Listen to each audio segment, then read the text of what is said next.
I worship you. I worship you.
Amen.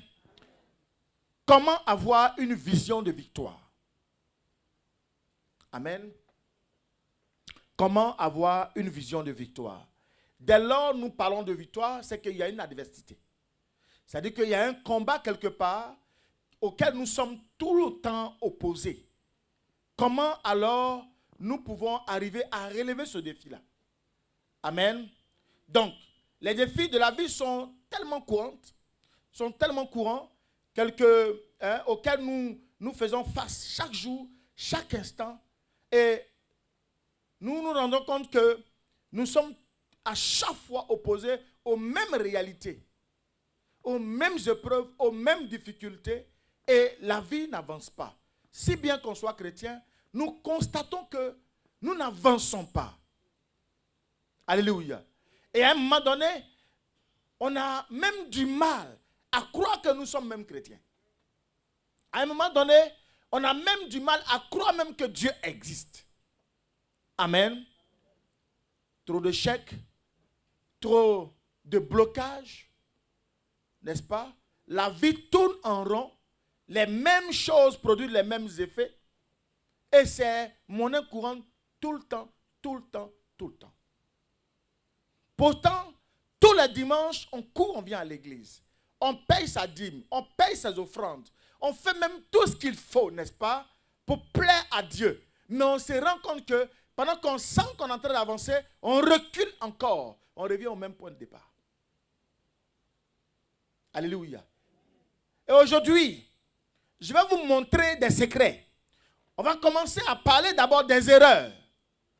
Ce qui fait que les mêmes causes produisent les mêmes effets. Et pourquoi c'est toujours le même recommencement, les mêmes situations se reproduisent soit par année, soit par mois, ou soit par jour.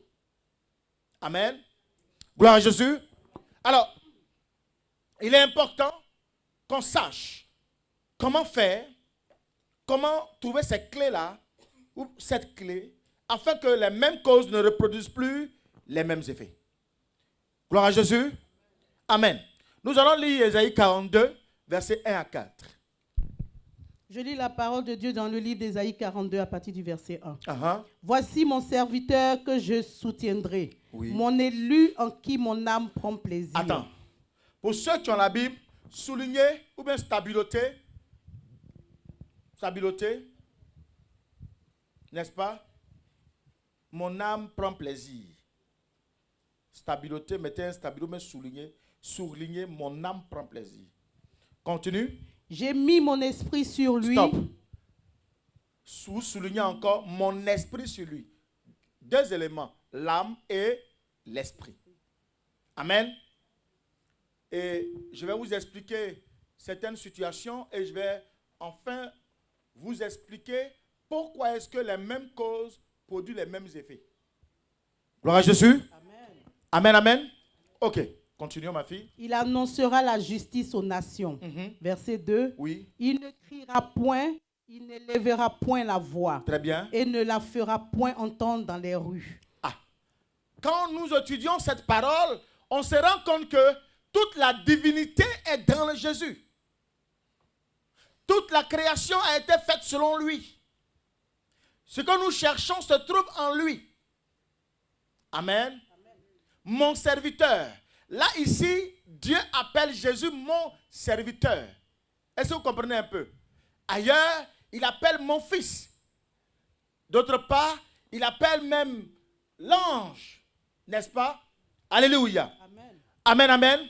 Ce que je vais vous faire comprendre, il y a certaines situations qui se produisent dans votre vie que Dieu même crée. Mais le problème, c'est que nous n'avons pas la révélation. On n'a pas le discernement pour comprendre que est-ce que ça vient de Dieu ou bien ça vient de l'ennemi. Mais quand nous nous levons, nous voyons que l'ennemi. Non. Dieu peut utiliser la négativité,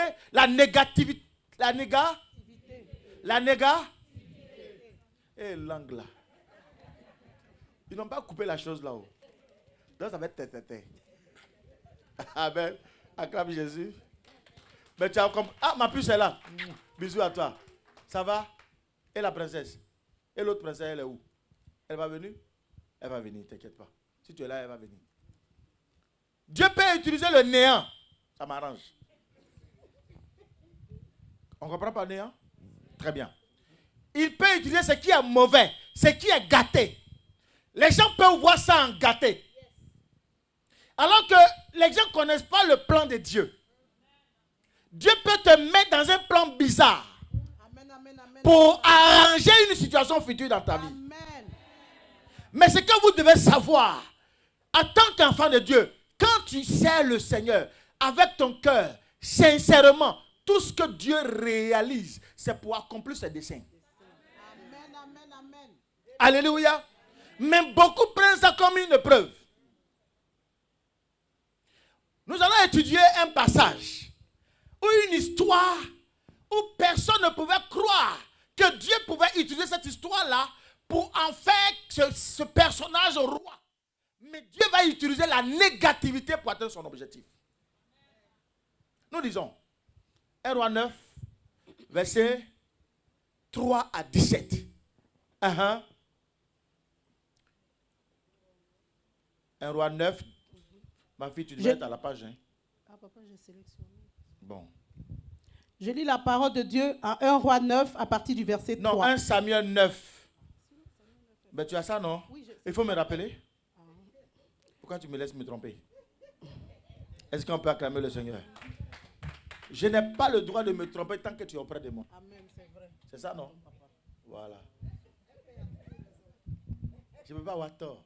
Jamais. Voilà. Est-ce qu'on peut acclamer Jésus? Mon fils, tu coupes pas, tu prends pas tout ça là, hein? Il faut me couper ça. Il faut me suivre, hein? Hein? Là, tu es en train de me filmer, là. Je lis la parole de Dieu dans le livre d'un Samuel 9 à partir du verset 3. Amen. Les ânesses de Kis, père de Saül, s'égarèrent, et Kis dit à Saül, son fils, oui. Prends avec toi l'un des serviteurs, lève-toi, va et cherche les ânesses. Verset 4.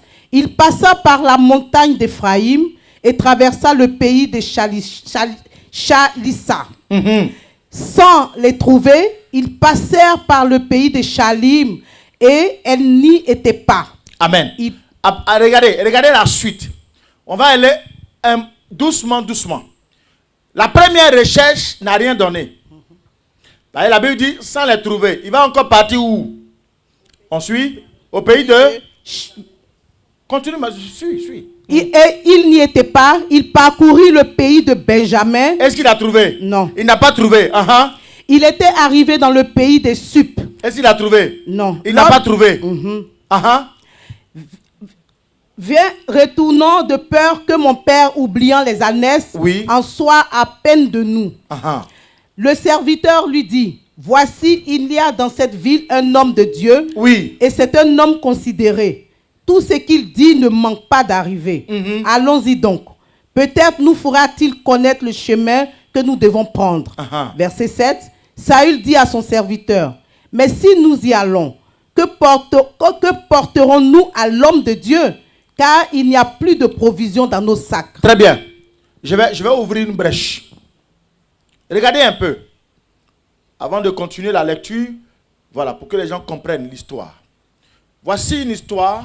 Vous avez entendu parler de Saül dans la Bible. Son père va perdre ses annexes. César? Annexes. Donc il perd ses annexes. Amen. Et le père, étant inquiet, va dire à son fils Saül d'aller les chercher. J'ai perdu mes animaux, va les chercher. Et Saül prend son serviteur, il va chercher les annexes. Première ville, ils n'ont pas trouvé. Deuxième ville, ils n'ont pas trouvé. Troisième ville, ils n'ont pas trouvé. Quatrième ville, ils n'ont pas trouvé. Et au final, son serviteur lui donne une idée géniale. Retenez cette partie. C'est-à-dire qu'eux-mêmes, ils sont partis, ils n'ont pas trouvé les annexes.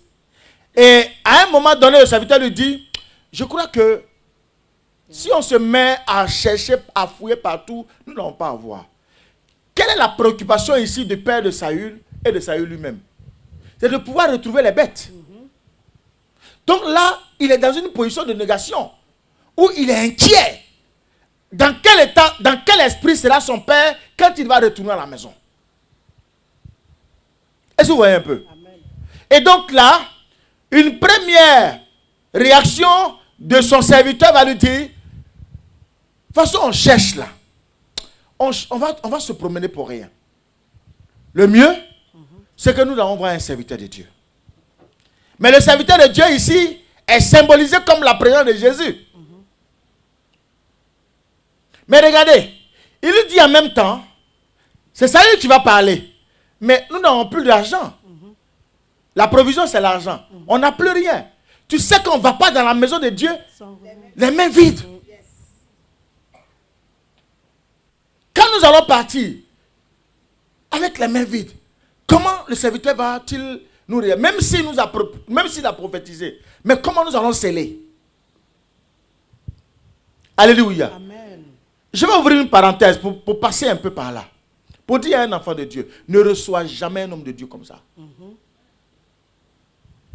Quand tu reçois un homme de Dieu, ou bien quand un homme de Dieu te visite, ou quand tu vois un homme de Dieu et tu dis, papa, prie pour moi, quand il finit de prier, il faut faire une offrande. Amen. Amen. Parce que les prières vides, où il n'y a rien là, il n'y a rien qui se passe. Je vous donne ce secret. Un des secrets qui fait que, c'est-à-dire qu'on n'a pas les ossements. On a la prière, c'est bien, mais on n'a pas les ossements parce qu'on ne scelle pas. Gloire à Jésus. Il faut toujours, quand vous avez remarqué que, maintenant je vous ai habitué à ça, parce qu'à un moment donné, Bethesda était devenu autre chose. Je peux prophétiser. Amen, amen, puis ils sont assis. Mais moi j'ai vu des choses en Côte d'Ivoire, là où je suis parti, où je connais. Des enfants de 6 ans qui se lèvent, qui courent pour aller semer la parole du serviteur.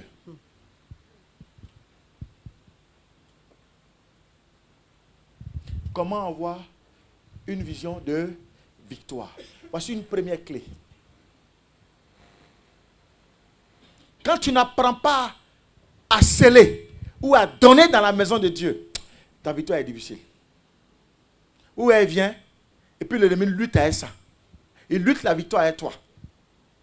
Regardez la réaction de Saül lui-même. Il dit, mais on n'a plus d'argent. Si on va voir le prophète là, mais comment on va faire? Qu'est-ce qu'il va dire son serviteur? Verset 8. Le serviteur reprit la parole et dit à Saül, oui. Voici, je suis moi, le quart d'un cycle d'argent. Je le donnerai à l'homme de Dieu et il nous indiquera notre chemin. Mais regardez un peu. En dehors de cet argent, il n'a plus rien. Ça se trouve que c'est ses prémices. Il va vider ses greniers pour aller donner aux serviteurs afin que la prophétie puisse avoir une orientation dans leur vie. Frère, nous prions, nous prêchons. D'aucuns même te disent, non, je parle en langue, je jeûne. Tu jeûnes, ta vie est toujours pareille. Il faut savoir provoquer Dieu. Amen. Alléluia. Il ne faut pas regarder à l'argent. L'argent, je peux lui dire, mais écoutez, voici ces tickets. Venez prendre. Celui qui prend, il dit, bon, ils n'ont pas pris, on va dire ticket. Va. Mais il sait ce qu'il fait. Amen. Amen. Si tu n'apprends pas à libérer, les choses seront difficiles à venir vers toi. Ou même quand elles viennent, ça veut dire que tu auras du mal à les faire soir. Mais regardez la réaction du serviteur. Quand nous allons aller plus loin, c'est que ça va apporter à la vie de Saül. Continue ma vie. Verset 9. Oui. Autrefois en Israël, quand on allait consulter Dieu, on disait, oui. Venez et allons au voyant. Car celui qu'on appelle aujourd'hui le prophète s'appelait autrefois le voyant. On dit, lui, il est prophète, il est prophète. Mais il est prophète de qui même? Amen. C'est parce qu'il parle dans le surnaturel avec Dieu. Des fois, quand tu arrives, Dieu peut ouvrir le ciel pour voir, pour montrer ce qui se passe, ou ce que l'ennemi veut faire, ou ce qui se passe actuellement, pourquoi ta vie est comme ça. Mais en même temps qu'il le permet, il donne aussi les remèdes accompagnés. C'est pour ça qu'on l'appelle le voyant. Continue un peu. Verset 10. Saül dit à son serviteur, Tu as raison, viens, allons. Et il se rendit à la ville où était l'homme de Dieu. Verset 11. Comme il montait à la ville, il rencontrait des jeunes filles sorties pour puiser de l'eau. Et il leur dit, Le voyant est-il ici? Verset 12. Elle leur répondit en disant, Oui, il est devant toi, mais va promptement. Regardez le mot promptement. C'est les jeunes filles qui disent, elles donnent des conseils de vie. Avec quelle attitude tu viens donner ton offrande? Amen. Avec quelle attitude tu viens donner ta dîme? Il lui dit, Va comment? Va promptement. Promptement. Avec quel état? Dans quel état tu viens à l'église? Quand tu viens à l'église, là, tu viens d'où? Hier, tu as fait quoi? Aujourd'hui, même avant de venir à l'église, tu as fait quoi? Tu as dit quoi? Est-ce que tu ne t'es pas disputé avant de venir? Est-ce que tu n'as pas eu le cœur serré, fait palabre d'abord avant de venir? Tu vas voir l'homme de Dieu. Tu vas voir Jésus. Tout est en lui. Tu vas le voir. C'est lui qui va te donner le mariage. Mais dans quel état tu viens? Amen. Quelle place Jésus a occupée pendant tout le temps, soit hier, même ce matin, avant de venir? Quelle place il a occupée? Regardez les jeunes filles lui disent, va promptement.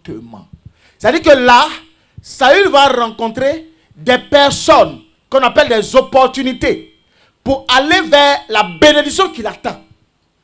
À supposer que Saül n'allait pas promptement, dans quel état d'esprit Saül allait partir? Il pouvait partir à l'orgueil. Il perdait la grâce. Vous voyez, quand tu viens dans la maison du Seigneur, avec le cœur prompt, Dieu permet de te faire rencontrer des personnes pour dire, l'homme de Dieu, là, si tu veux le voir, il faut faire comme ça.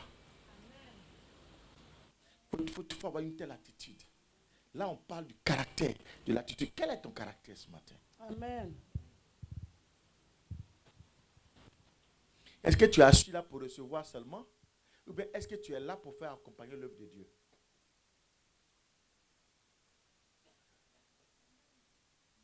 Là où on veut faire accompagner l'œuvre de Dieu, on veut que l'œuvre puisse avancer. Toi, tu n'es jamais là. Tu n'as jamais été disponible. Mais quand on parle de la grâce, tu es là. On parle de la prière, tu es là. Prière, tu fais venir toute ta famille, tes enfants, tout, tu es là. Tu es dans l'église. Tu n'as jamais fait accompagner l'œuvre. Est-ce que tu es en train de faire... Est-ce que là, tu es devant l'homme de Dieu promptement? Ou bien tu es devant la femme de Dieu promptement? C'est une autre clé. L'état du cœur.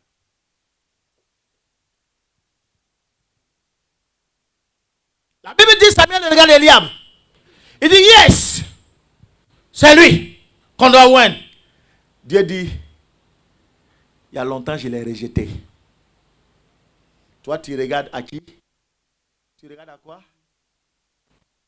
Parle avec moi. Il regarde à quoi? Dieu, il regarde à quoi? Il regarde au cœur. Mais toi, tu regardes à quoi? Alors, à l'apparence. Si le cœur n'est pas transformé, si le cœur n'est pas touché, si Dieu n'a pas touché ton cœur, ou de cœur, tu n'as pas touché le cœur de Dieu, ouais, tout ce que tu vis, les réalités que tu vis, vont toujours être les mêmes. Parce qu'en réalité, tu viens à l'église, mais tu n'as pas encore touché Dieu. Dieu veut que tu le touches réellement. Amen. C'est pour ça que la Bible insiste, promptement. Pardon. Tu veux voir l'homme de Dieu, tu veux voir le voyant, il est devant toi. L'homme qui est là-bas, là, c'est lui. Mais va vers lui, comment? Promptement. Dans quel état tu viens à l'église?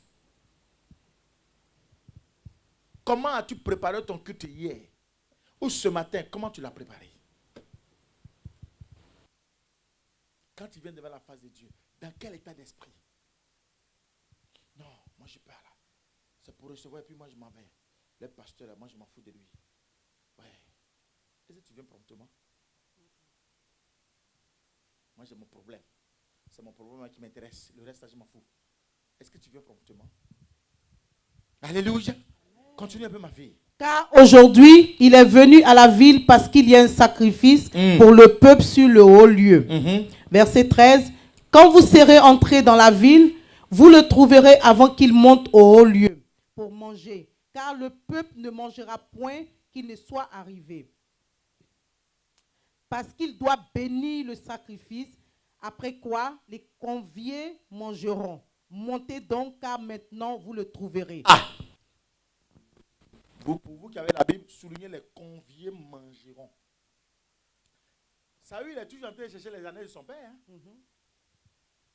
Tout ce détail que vous lisez là, c'est comment faire pour retrouver les années de qui? De son père. Est-ce qu'un peuple me suit? Ok. Maintenant, Là, c'est la fille qui est en train de parler. Pour dire, bientôt il va aller au haut lieu. Il doit bénir la nourriture qui est dans le haut lieu avant que les conviés ne mangent.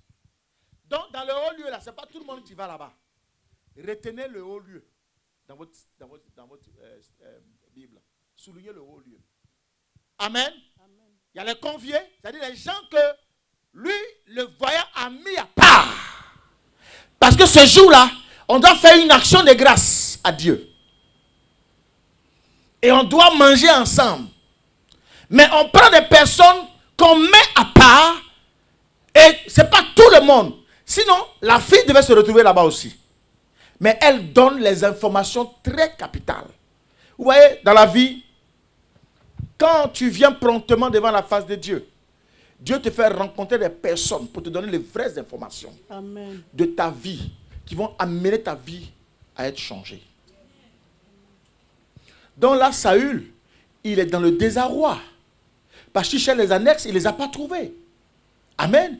Il fut un moment, mais il était découragé. Il dit non, vaut mieux qu'on parte à la maison parce que sinon, le père va s'inquiéter du fait qu'on ne rentre pas. Amen. Amen. Alléluia. Amen. Mais vous allez voir que, en fonction de la situation que vous traversez, Dieu va mettre une personne, au moins une personne qui va croire en vous. Amen, amen, amen. Les autres peuvent vous rejeter. Les autres peuvent ne pas croire en vous. Mais Dieu mettra toujours une personne qui va croire en vous. Alléluia. Continue un peu, ma fille. Verset 14. Oui. Et ils montèrent à la ville. Ils étaient arrivés au milieu de la ville quand ils furent rencontrés par Samuel qui sortait pour monter au haut lieu. Verset 15. Or, un jour, avant l'arrivée de Saül, l'Éternel avait averti Samuel en disant. Dis à quelqu'un un jour. Un jour. Dis à quelqu'un un jour. Dis à quelqu'un un jour. Faut toucher ton frère comme ça. Dis-lui un jour. Dis-lui un jour. Un jour. On lit maintenant. Demain, à 7 heures, je t'enverrai un homme. Or, un jour, verset 15. Or, un jour, avant l'arrivée de Saül, l'Éternel avait averti Samuel en disant, demain, à 7 heures, je t'enverrai un homme du pays de Benjamin, et tu loindras pour chef de mon peuple d'Israël. Il sauvera mon peuple de la main des Philistins, car j'ai regardé mon peuple, parce que son cri est venu jusqu'à moi. Très bien, on va s'arrêter là. Bien aimé, est-ce que c'était la mission de Saül? Est-ce que c'était la mission de Saül? Est-ce que Saül est parti voir Samuel pour devenir roi? Qu'est-ce qu'il cherchait?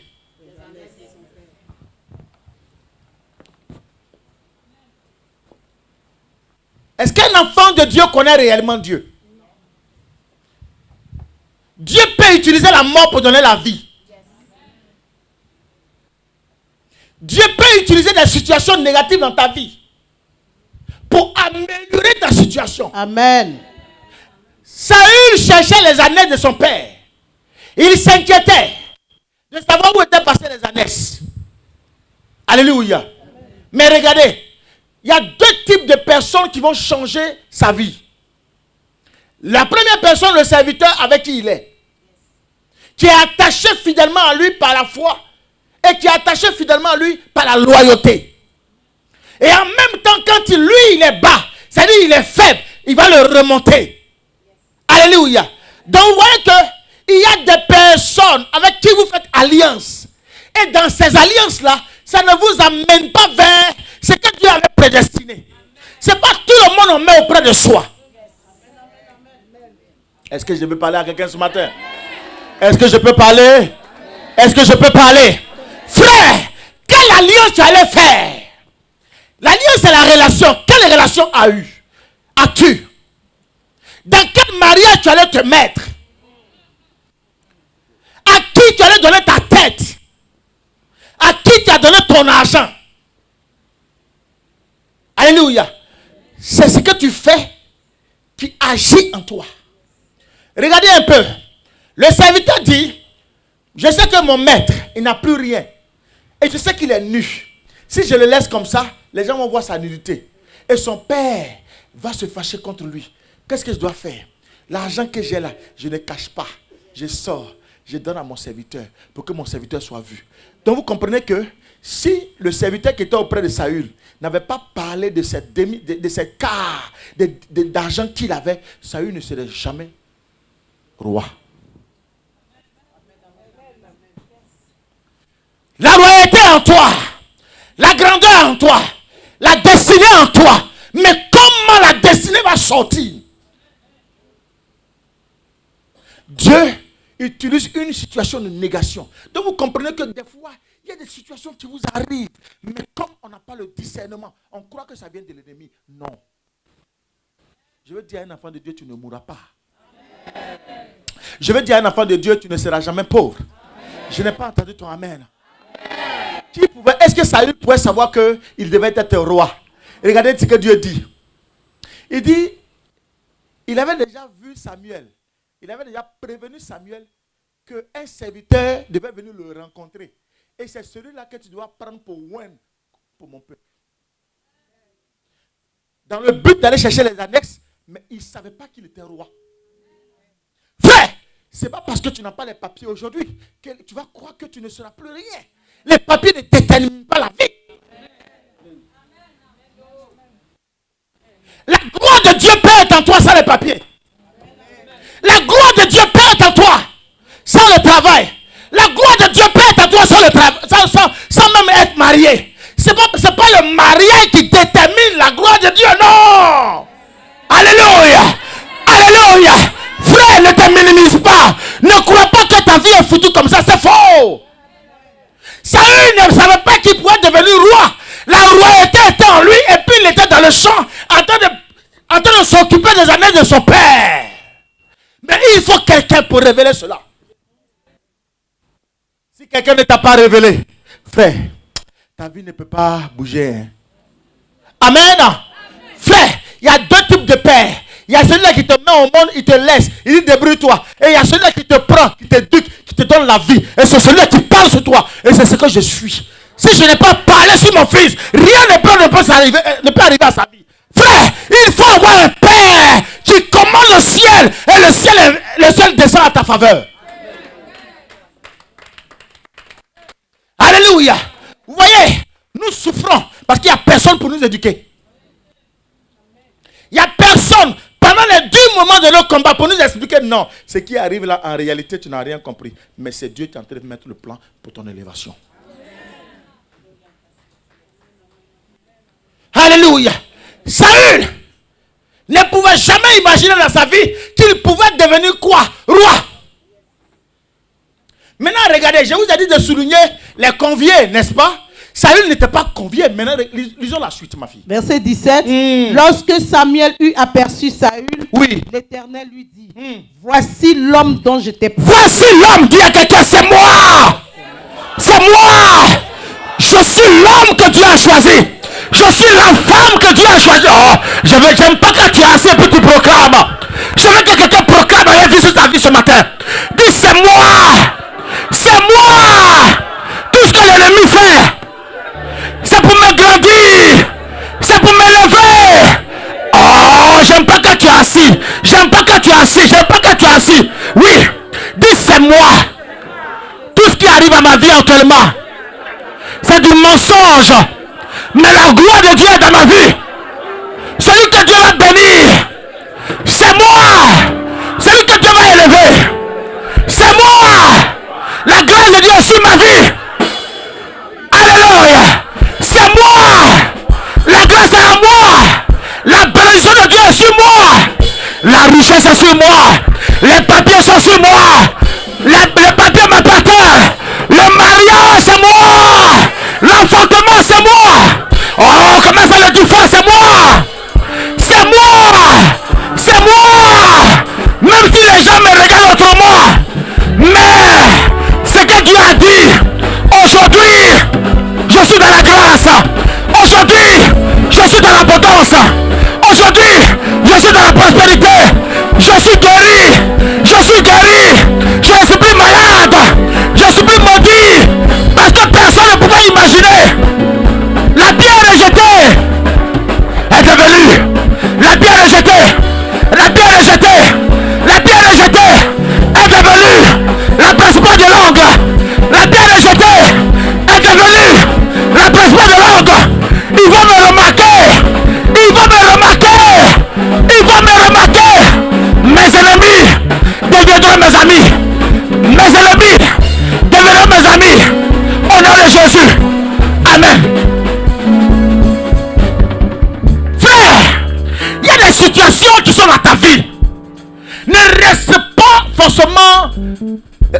focaliser sur l'ennemi, on s'assoit un peu.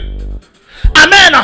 Mais restons sur ce que Dieu a prévu dans ta vie. Tu ne mourras pas. Ce que les gens disent de toi là, tu dis ce n'est pas moi. C'est pas de moi dont tu parles. Non. La force de caractère que Dieu a mis dans ta vie, tout ce que Dieu a mis, le dépôt que Dieu a mis en toi, ce n'est pas que tu sombres, non. Mais Dieu ferait un chemin. Il ferait un chemin pour toi. Il ferait un chemin. Il prend la hache, il prend la lampe, il prend la machette et il ferait un chemin. Il crée un passage. Il crée un passage. La mer rouge. Il parle à la mer rouge. Les géants. Il parle aux géants. Et il dit, hey, ma fille arrive. Mon fils arrive. Tout ce que les gens peuvent dire, ce n'est pas pour toi. Tout ce que les mensonges qui disent, ce n'est pas pour toi. Elle ne pourrait pas se marier. Ils ont menti. Elle ne pourrait pas travailler. Ils ont menti. Elle ne pourrait pas prospérer. Ils ont menti. Il restera toujours malade. Ils ont menti. Parce que Dieu fait un chemin pour toi. Qui a dit amen? Qui a dit encore amen? Ton amen dépendra de ta bénédiction. Alléluia. Frère, le plan de Dieu est merveilleux pour chaque enfant. Ne te laisse pas dominer ou minimiser par les gens. La bouche des gens, c'est ça qui détruit. Alors que la meilleure bouche, c'est la bouche de ton Père. Ce que je déclare, c'est ce qui va t'arriver. Non pas ce que la famille dit. Non. Rejette sur cela. Alléluia. Tu deviendras la principale de langue de ta famille. Je le prophétise. Je le prophétise. Je le prophétise. Je le prophétise. Je le prophétise. Tu deviendras la principale des langues. Là où les gens ils te pas considérer, Dieu fera en sorte qu'ils te considèrent. Ils vont ramper, ils vont venir s'agenouiller devant toi. Parce que Dieu fera de toi la principale de langue de ta famille. Il fera de toi le fondement de ta famille. Oh! Est-ce que je parle à quelqu'un ce soir? Est-ce que je parle à quelqu'un ce soir? Est-ce que je parle à quelqu'un? Est-ce que je parle à quelqu'un? Est-ce que quelqu'un est dans la joie? Quand je prophétise, est-ce que quelqu'un parle? Est-ce que quelqu'un entend ce son? Est-ce que quelqu'un entend cette prophétie? Hey! Il n'y a pas de stérile dans ta vie. Frère, écoute-moi. Les gens disent, non mais celle-là, elle ne fait pas enfant. Et depuis tu vis avec cette parole. Je veux dire à quelqu'un ce soir, c'est du mensonge. Tu enfanteras. La Bible dit, la stérilité enfantera combien de fois? Je déclare que tu enfantes maintenant. Je ne sais pas dans quelles conditions. Je ne sais pas dans quelles conditions. Mais je prophétise l'enfantement maintenant. Je prophétise l'enfantement maintenant. Oh, dis amen. Dis amen. Dis amen. Dis amen. Je déclare le mariage en toi. Je déclare le mariage en toi. Je déclare le mariage en toi. Je déclare le mariage en toi. Tiens-toi debout, tiens-toi debout, tiens-toi debout pendant que je prophétise, tiens-toi debout. Restez pas assis, restez pas assis. Je déclare le mariage. Je déclare le mariage. Je déclare le mariage. Le mariage, l'enfantement, je le déclare. Même si le mari était indécis, je déclare le mariage de tes enfants. Je déclare le mariage de tes enfants. Je déclare le mariage de tes enfants. Je déclare le mariage dans ta vie. Le mariage dans ta vie. La stabilité dans ta vie. La stabilité dans ta vie. Au nom de... Ma fille, pousse un peu, pousse un peu. Verset 17. Lorsque Samuel eut aperçu Saül, oui, l'Éternel lui dit, voici l'homme dont je t'ai parlé. C'est lui qui régnera sur mon peuple. Oui. Verset 18. Oui. Saül s'approcha de Samuel au milieu de la porte et dit, indique-moi, je te prie, où est la maison du voyant. Verset 19. Samuel répondit à Saül, c'est moi qui suis le voyant. Monte devant moi au haut lieu et vous mangerez aujourd'hui avec moi.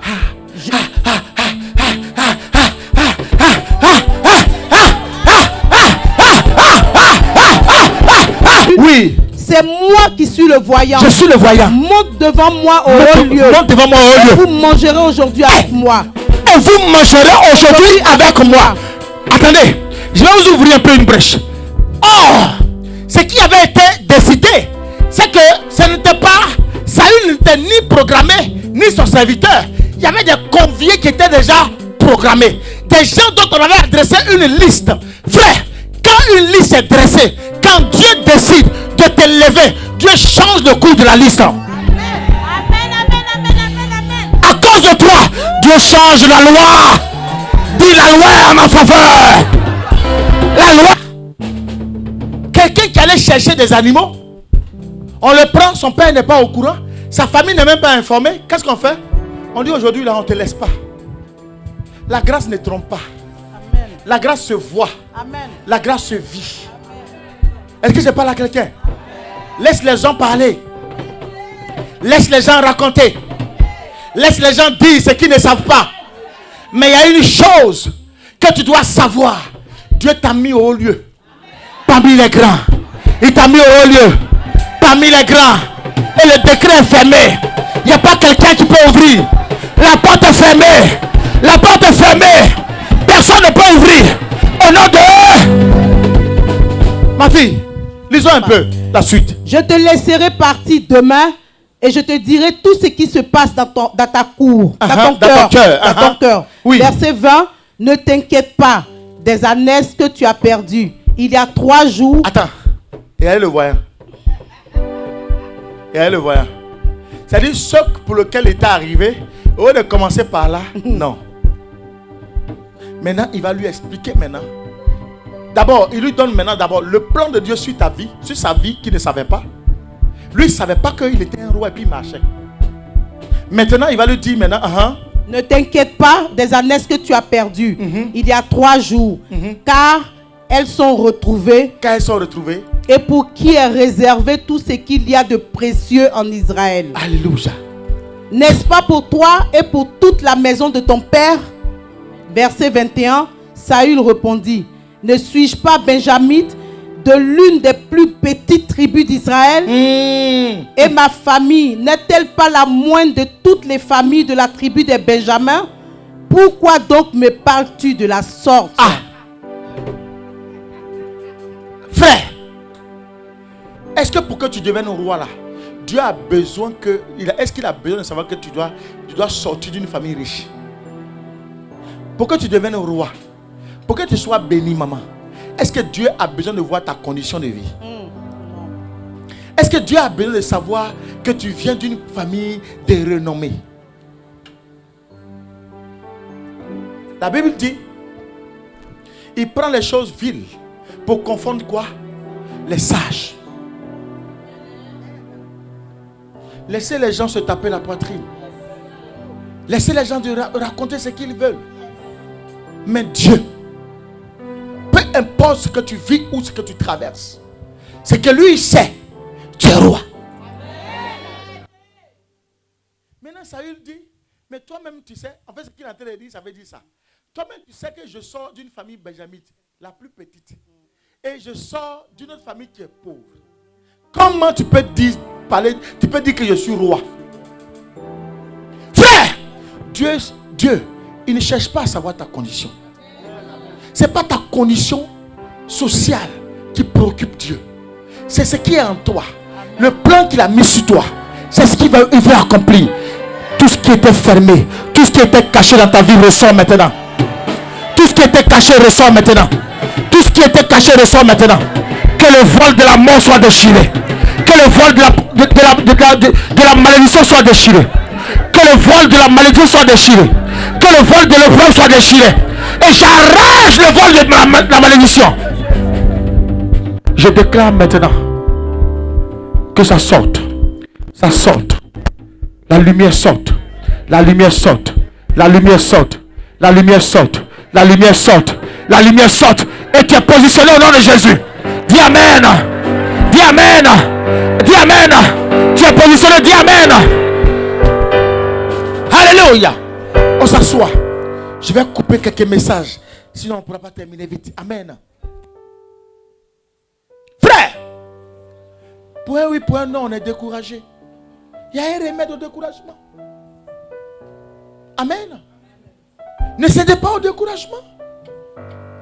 Le découragement, regardez, Saül était découragé. Il a dit à son serviteur, c'est bon, retournons-nous parce que mon père va s'inquiéter. C'est pas ça? Mais regardez la réaction de son serviteur. Il dit non. Je connais un voyant là-bas. Je pense que quand on va le voir, il va nous donner l'orientation exacte de la position des annexes de papa. Et le rôle que nous, pasteurs, on joue, c'est de vous donner l'encouragement. C'est de vous dire non. Ne cédez pas au découragement. Persévérez. Soyez fermes. Tenez bon. Le meilleur reste à venir. La vie est encore devant. Tant que le Seigneur t'a donné le souffle, tant qu'il t'a donné la vie, tant qu'il te permet de marcher, le meilleur reste à venir. Ne te décourage pas. Alléluia. Nous lisons Job 10, verset 1. Job 10, verset 1. Je lis la parole de Dieu en Job 10 à partir du verset 1. Mon âme est dégoûtée de la vie. Je donnerai cours à ma plainte. Je parlerai dans l'amertume de mon âme. Alléluia. Regardez un peu. Il y a une chose que, il y a une différence qu'un enfant de Dieu doit faire. Vous savez pourquoi la maladie vient toujours, ou l'échec revient encore? Il y a des situations qui arrivent à la vie que tu as. Ça peut être des situations de trahison. Ça peut être des situations de dégoût, n'est-ce pas? Ça peut être des situations de tristesse, n'est-ce pas? C'est bien cela. Mais il y a une chose que vous devez retenir. Il y a une chose que tu dois retenir. La Bible dit ici que mon âme est dégoûtée de la vie. Je donnerai cours à ma plainte. Je parlerai dans l'amertume. Je parlerai dans l'amertume, n'est-ce pas? Job ne dit pas, je suis dégoûté. L'erreur que nous faisons, la clé que je vais vous montrer aujourd'hui. Regardez, viens, mon fils. Je vais vous montrer ce qui habite à un homme. Là, s'il dit, je suis dégoûté, c'est tout son être entier qui parle. Est-ce que j'explique à quelqu'un? Je suis en train de vous donner la clé de ce message. Comment avoir la victoire sur ta vision? Comment avoir la vision de la victoire, n'est-ce pas? Tu as une vision, mais tu n'arrives pas à réaliser la vision. À cause des épreuves quotidiennes. À cause des épreuves de la vie. Et quand ça arrive, automatiquement, tu sors des paroles. Ce qui souille le corps, ce n'est pas ce qui sort, mais c'est ce qui rentre. C'est pas ça? Très bien. Je vais vous expliquer aujourd'hui. Regardez. Christophe Seyo. N'est-ce pas? Pour qu'il soit Christophe Seyo, il y a l'âme en lui, il y a l'esprit en lui, et puis il y a la chair. Est-ce que quelqu'un me suit? Très bien. Dès lors que Christophe Seyo sort une négativité, il a ouvert la porte, l'ennemi va rentrer. Donc lui, il rentre. Et quand il va rentrer, il va détruire toute sa vie. Maintenant, ce que la parole est en train de nous expliquer, c'est quoi? Job dit, ce n'est pas lui, mais c'est son âme. En fait, ce que vous traversez, c'est l'émotion. C'est émotionnel. Ce que vous vivez est émotionnel. Ce n'est pas vous, en tant qu'être entier, qui subit cela, mais c'est votre âme qui le subit. Est-ce que quelqu'un me suit? Job 10, verset 1 nous dit, mon âme est dégoûtée de quoi? De la vie. Pourquoi? Parce que Job était dans une situation d'épreuve. Mais là, il n'a pas dit, mon âme, ou bien, je suis dégoûté de la vie. Mais il dit, mon âme est dégoûtée de la vie. La première erreur que nous faisons, nous ne parlons pas de l'âme, nous disons toujours, je suis dégoûté de la vie. À partir du moment où tu es dégoûté de la vie, ton esprit qui est connecté à Dieu est automatiquement affaissé. C'est-à-dire que l'esprit malin prend pouvoir sur l'esprit de Dieu qui est sur ta vie et les choses ne peuvent plus s'accomplir. Mais en toi, il y a trois éléments qui te caractérisent. Il y a l'âme, il y a l'esprit qui est connecté à Dieu. Tant que l'esprit est bien disposé, n'est-ce pas? La Bible dit que l'esprit est bien disposé, mais la chair est faible. Donc toi, ce que tu dois accuser, c'est ton âme qui t'amène dans tes émotions. Amen, amen, amen. Ce n'est pas ta vie, non. Ce n'est pas ta maladie, non. Ce n'est pas ton chômage, non, je suis au chômage. Tu n'es pas au chômage. Tu n'es pas célibataire. Ton âme t'a amené à avoir le célibat. Est-ce que je parle à quelqu'un? Ton âme t'a envoyé à subir des épreuves, mais ce n'est pas toi. Parce que, en disant que c'est toi, ce qui donne pouvoir à ta vie ici, c'est ton esprit. Donc tu rabaisses ton esprit et te donne autorité au diable. La Bible a dit, est-ce que tu as vu mon serviteur Job? Il pose la question à Satan. Satan dit quoi? Oui, nous allons un peu dans Job 1. On va lire ça. Ça m'intéresse. On va lire ça. Job 1. Nous allons voir quelque chose. Où Dieu dit, ne touche pas à sa vie, n'est-ce pas? Ne touche pas à son... Après le verset 7, tu es béni mon enfant. Voilà. Job 1, verset 7. Je lis la parole de Dieu en Job 1 à partir du verset 7. L'Éternel dit à Satan, d'où viens-tu? Et Satan répondit à l'Éternel, de parcourir la terre et de m'y promener. L'Éternel dit à Satan, as-tu remarqué mon serviteur Job? Il n'y a personne comme lui sur la terre. C'est un homme intègre de droit et droit, craignant Dieu et se détournant du mal. Verset 9. Et Satan répondit à l'Éternel, est-ce d'une manière désintéressée que Job craint Dieu? Verset 10. Ne l'as-tu pas protégé, lui, sa maison et tout ce qui est à lui? Tu as béni l'œuvre de ses mains et ses troupeaux couvrent le pays. Verset 11. Mais étends ta main, touche à tout ce qui lui appartient et je suis sûr qu'il te maudit d'en face. Verset 12. L'Éternel dit à Satan, voici tout ce qui lui appartient, je te le livre. Seulement, ne porte pas la main sur lui.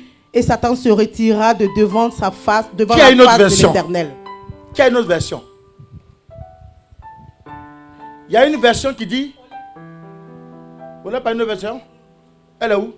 Bon, c'est pas grave. Il y a une autre version qui dit, je te donne tout, mais ne touche pas son âme. Est-ce que vous avez compris? Je te donne tout. Tu as le droit sur tout. Ses enfants, ses biens, mais ne touche pas son âme. Je sais qu'avec l'internet, avec le téléphone, c'est lui. J'ai aussi lui. Mais dans d'autres versions, lui second ne touche pas à son âme. En fait, la maladie, quand elle arrive, elle vient détruire quoi? Est-ce que c'est ta vie? Elle détruit quoi? Ton âme. Elle prend ton âme. Mais oui. Maintenant, quand tu dis, depuis là, la maladie me détruit, je ne me comprends pas vraiment. Elle va s'asseoir. Tu la nourris. Tu la nourris. Tu la nourris. Tu la nourris. Et puis elle grossit. Elle grossit. À un moment donné, elle étouffe ton âme. C'est fini.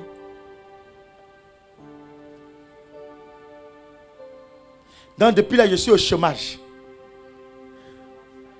Ton chômage. Chômage, je suis au chômage. Je suis au chômage. Je suis au chômage. Regardez Dieu. Regardez la parole. Job dit ici, mon âme est dégoûtée de la vie.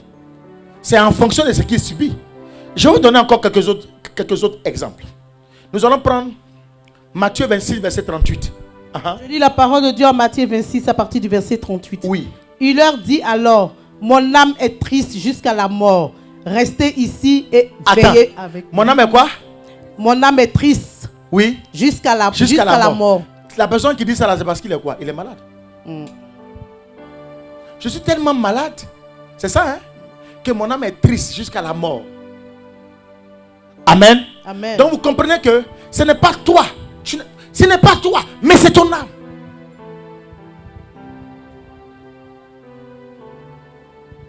Ce que tu subis, ce n'est pas toi, c'est ton âme. Parce que tant que ton esprit est disposé, si l'âme est malade, Dieu va guérir l'âme. Amen. Nous allons prendre un autre exemple. Prenons Lamentation 3, verset 19 à 20. Je lis la parole de Dieu en Lamentation 3, à partir du verset 19. Quand je pense à ma détresse et à ma misère, à l'absinthe et au poison, verset 20, quand mon âme s'en souvient, elle est abattue au-dedans de moi. Est-ce que, dites-moi, tout ce langage-là, vous ne le dites pas? Si. Vous ne le dites pas? Je suis triste. tu n'es pas triste. C'est ton âme qui est triste. Ton âme t'a mis dans la tristesse. Je suis dégoûté. Je suis déçu. Je suis pauvre. Je n'ai rien. Ça, c'est un mot. Quand ma femme prononce ça, c'est la guerre à la maison. Ah, moi, j'aime pas ça. Je n'ai rien. Oh. Sors de ma voiture. Faut pas me contaminer avec ton je n'ai rien. Oh. Moi, je suis riche. Je suis riche. Alléluia. Je suis un fils de Jésus. La pauvreté n'est pas dans ma vie. Non. Mon âme est pauvre, mais je ne suis pas pauvre. Est-ce que je parle à quelqu'un? Je vais expliquer à une personne que c'est le langage. C'est le langage qui nous fait perdre la grâce de Dieu sur notre vie. C'est ça qui retarde la grâce de Dieu sur notre vie. C'est que nous exprimons là.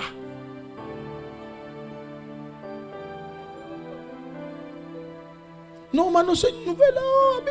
Eh bien, je suis triste. Aïe. Moi-même. Mon âme est abattue. Ah bon? Non, je suis abattu. Tu dois dire, mon âme est triste. Regardez, dans Matthieu, Jésus dit, mon âme est triste jusqu'à la mort. Il était sur la croix. Ça, c'est ce qu'il a sorti quand il était sur la croix. Son âme est triste jusqu'à la mort parce qu'il était sur la croix en train de mourir. Son âme est triste jusqu'à la mort. Lui-même là, il était en vie. Frère, ton langage doit changer. Regardez, Saül ne savait pas qu'il devait devenir roi. Dieu le met dans une épreuve d'aller chercher les annales de son père. Dans ça, il devient roi. Est-ce que vous comprenez un peu? Mais Saül a refusé. Saül a pris. Tout ce qu'on a dit à Saül, il a dit oui. Gloire à Jésus. Donc vous comprenez que dans notre vie, c'est comme si c'était notre être entier qui vivait la situation. Quand vous nous parlez comme ça dans notre vie. Alors que c'est bien notre âme qui est fragilisée. Notre âme qui est fragilisée. Mais notre esprit est bien disposé.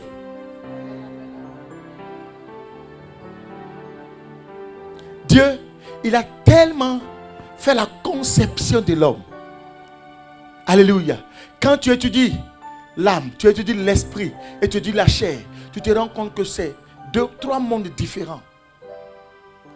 L'un ne peut pas vivre sans l'autre. Et les trois sont dans un seul corps. Alléluia. Mais un peut être malade, les deux peuvent vivre. Amen. Quand tu es malade, tu n'es pas. Quand il y a une maladie dans ta vie, c'est l'âme c'est ton âme qui est malade. Ton âme souffre. Mon âme est dans la douleur. Comme Jésus dit, il était à la croix. Il dit, mon âme est comment? Est triste jusqu'à la mort. Comme des gens qui disent, oh, la mort m'a visité. La mort ne peut pas te visiter puis tu vas être en vie. La mort, ce n'est pas des camarades. Dès qu'ils te croisent, pouf, on n'entend plus parler de toi. Mon âme a senti la présence de la mort. Mais mon esprit est bien disposé. Je sens mon âme touchée par un petit palu. Mais je sais que mon esprit prendra le dessus. Alléluia. Mon âme est dégoûtée ou mon âme est triste à cause de la trahison. Mais mon esprit est bien disposé. Donc je me relèverai. Est-ce que je parle à quelqu'un? Ce matin quand j'ai étudié cette partie, j'étais heureux. J'étais tellement heureux. Non, Dieu il est fort, il est formidable. Est-ce qu'on peut l'acclamer? Est-ce qu'on peut réellement l'acclamer, ce Dieu-là? Je veux qu'on acclame ce Dieu-là.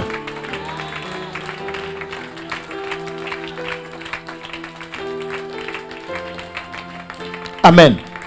Donc aujourd'hui, vous conviendrez avec moi qu'il y a des abus de langage qu'on doit maintenant bannir de notre expression. On ne doit plus dire je suis abattu. On ne doit plus dire je suis triste. Ou tu m'as déçu, je suis déçu. Non, on ne dit plus ça. Amen. Ah, je suis en colère. Non. Mon âme m'amène dans un état de colère. Mais mon esprit est bien disposé. Pourquoi? Parce que l'ennemi veut que tout ton être entier soit toujours affaissé. Mais Dieu permet que par son esprit qu'il a mis en toi, tu sois toujours debout. Quelles que soient les épreuves, tu seras toujours debout. Quelle que soit la sorcellerie, tu seras toujours debout. Quelle que soit la maladie, tu seras toujours debout. Parce que tu ne connaîtras pas la honte. Tu ne connaîtras pas la désolation. Tu ne connaîtras pas la désolation. Parce que ton esprit est toujours disposé. Ton esprit est toujours disposé. Ton esprit est toujours disposé. Au nom de eux, on s'assoit un peu. Amen. Amen. Nous allons voir le psaume 102. On va prier ensemble. On va prier. Ah, c'est bien. Je suis en train de finir dans le temps. Le psaume 103, verset 2. 103, verset 2. C'est moi qui ai mal dit. Oui.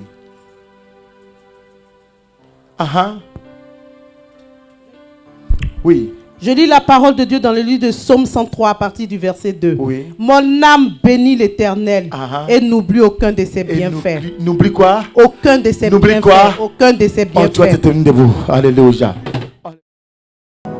Moving in our midst, I worship you. I worship you.